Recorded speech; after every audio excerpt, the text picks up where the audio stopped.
माधवनगर येथील देविदास विडप यांच्या डबलिंग कारखान्याला शॉर्ट सर्किट लागून आग लागली। या आगीत लाखो रुपयांचं नुकसान झालंय, मात्र सुदैवानं यात कोणतीही जीवितहानी झाली नाही। सोमवारी सकाळी 9:15 ते 9च्या दरम्यान माधवनगर येथील देविदास विडप यांच्या डबलिंग कारखान्याला आग लागली।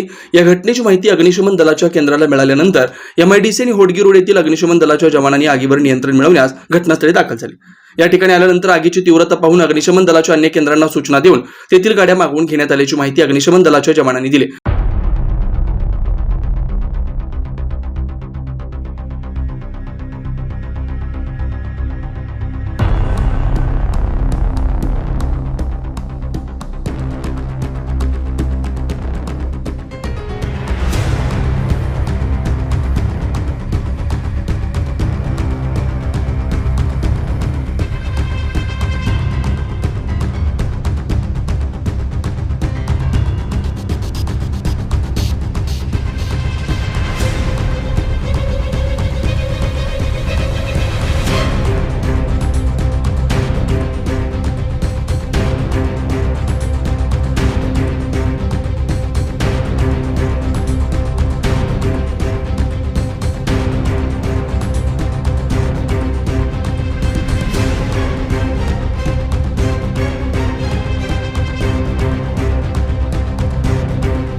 आज सकाळी 9 वाजता माधवनगर येथील कारखाना विडप यांनी रविवार अग्निशमन केंद्राचे फोन केला असता त्यांच्या कारखान्याला आग लागली म्हणून त्यांनी 101ला फोन करून कळविल्यानंतर ना इथे जवळच असलेल्या MIDC फायर स्टेशनची गाडी आणि होडगी रोडची गाडी तात्काळ आम्ही त्या ठिकाणी घटनास्थळी रवाना केली। घटनास्थळी जात असताना त्यांनी पाहिले की आगीचं प्रमाण आग ही मोठ्या प्रमाणात दिसली त्यांना। त्या ठिकाणी त्यांनी आम्हाला परत कळवलं की आग ही मोठी आहे। त्यानंतर आम्ही तात्काळ बाकीच्या सर्व ठिकाणच्या गाड्या घेऊन या ठिकाणी लोकेशनला आलेलो आहे।